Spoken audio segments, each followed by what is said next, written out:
Hello my dear friends, you're on the Military Summary channel, and this video we're going to discuss the most important events that took place during the previous 12 hours. We have a lot of very interesting updates, so let's start.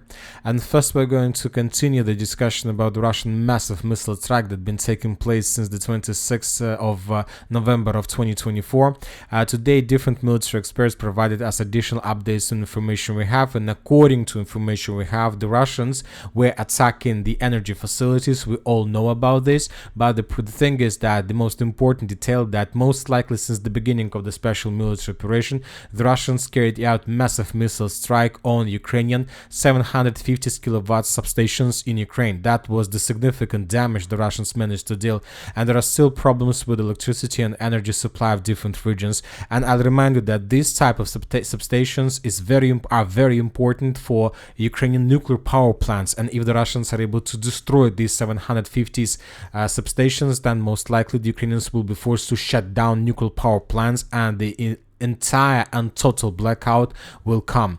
Now let's discuss additional strikes. According to information we have, the Russians attacked not just the 750 substations, but also they were attacking 330 substations, which is also very important, and which is also dealt the significant damage to the Ukrainian energy facilities. Furthermore, the Russians were attacking different military plants and military objects. For example, there was several attacks in Odessa. The Enterprise was destroyed that Ukrainians were using to create different mobile command and communication posts based on the chassis of Krasmas and Man. Furthermore, the Russians destroyed the chemical plant on the territory of the Sumy area, which the Ukrainians were using to synthesize chemical reagents for explosives. So, telling the truth, summarizing everything, indeed the Russians managed to do the significant damage to Ukraine.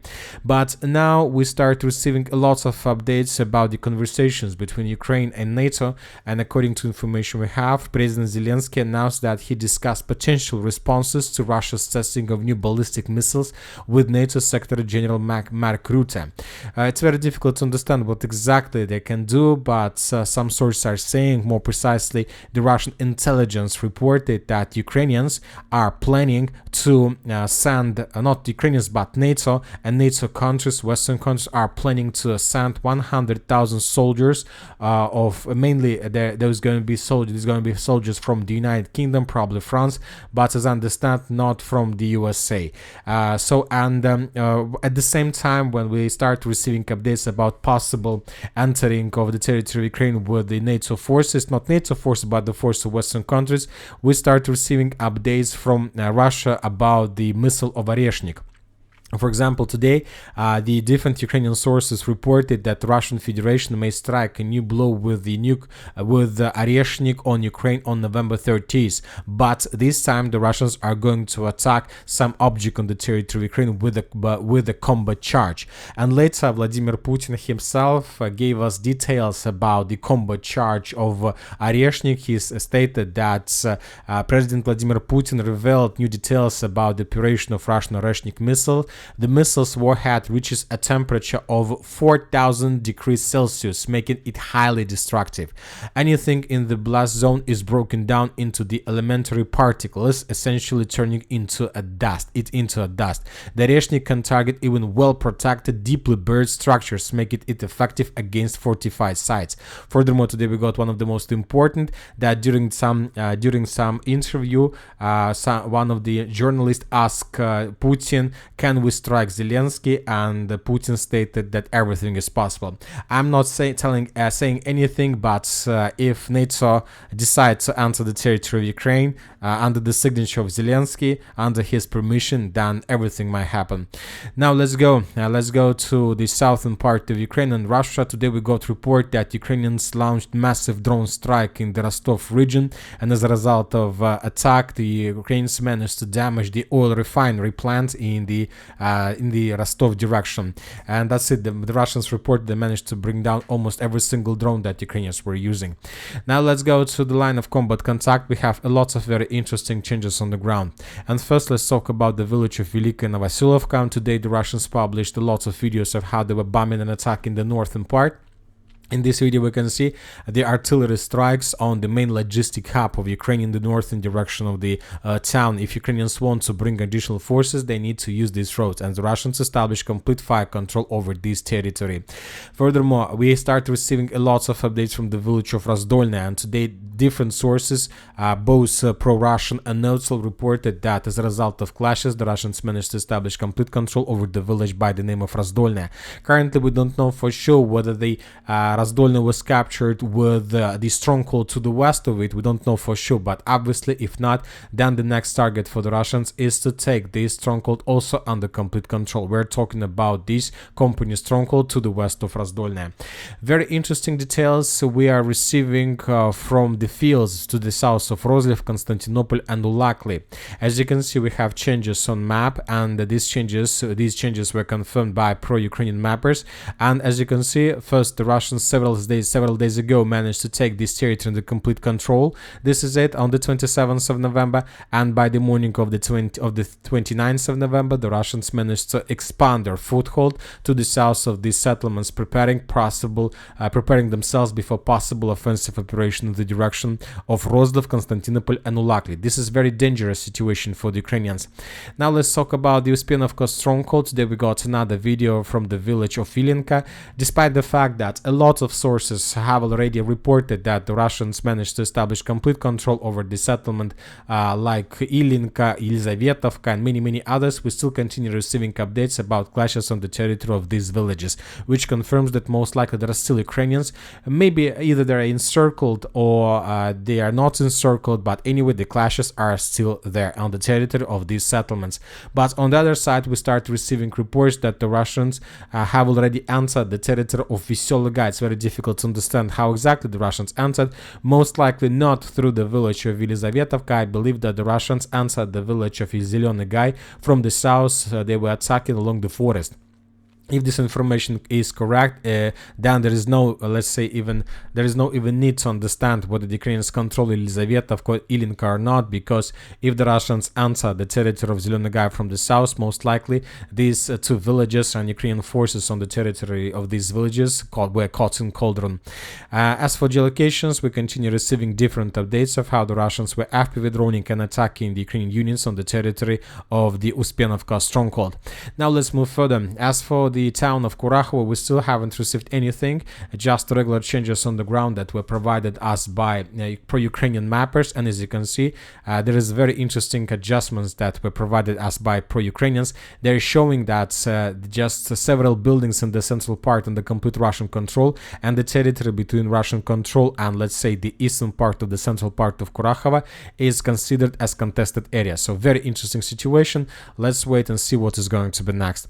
Furthermore, we got reports that the Russians, according to pro-Ukrainian mappers, managed to secure the stronghold in the northwestern part of Berestova. This is a very powerful stronghold that was captured by the Russians, and now everything is ready to continue offensive operation in the direction of Stary Terny. I'm not saying that the offensive of Stary Terny is going to be very easy, because once again, let's take a look at this video. As you can see, almost every single square meter in this area was turned by the Ukrainians into dense network of the fortifications. Obviously, if the Russians decide to attack this complex network of the fortifications in front, this will cause significant losses. They will cause significant losses.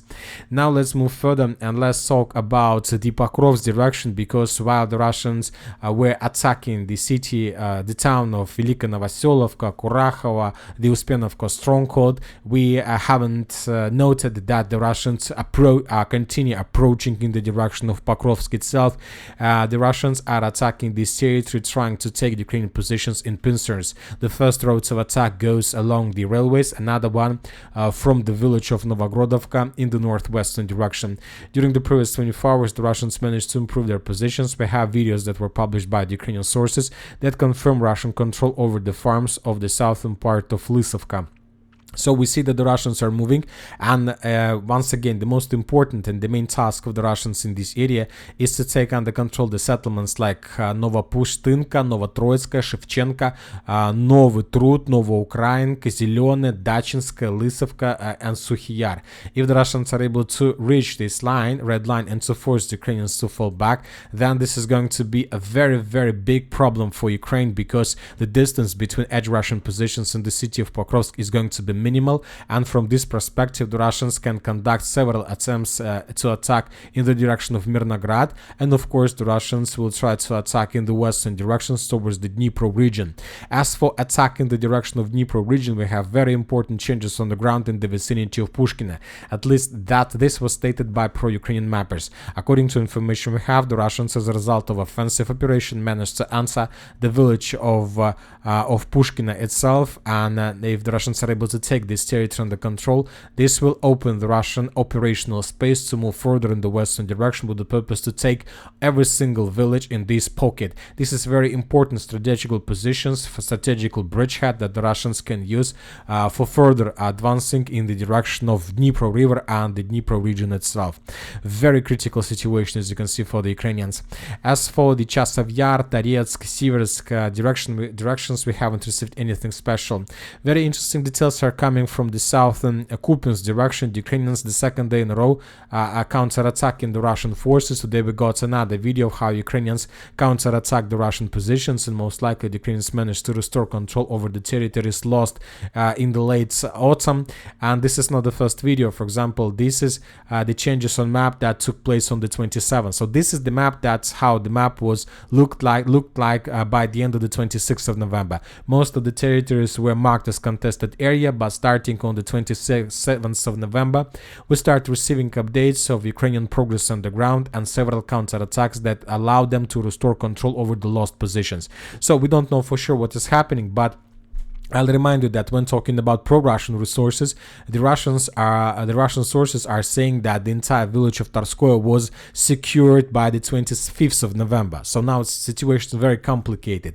The Russians are saying that everything is clear, everything is okay. They control the majority of the territories, but without any geolocations that can prove this. On the other side, we continue receiving updates from real videos, geolocations that show us counterattack from the Ukrainian side that brought the Ukrainians significant progress on the ground. Anyway, the situation here is very interesting. Let's wait and see what is going to be next.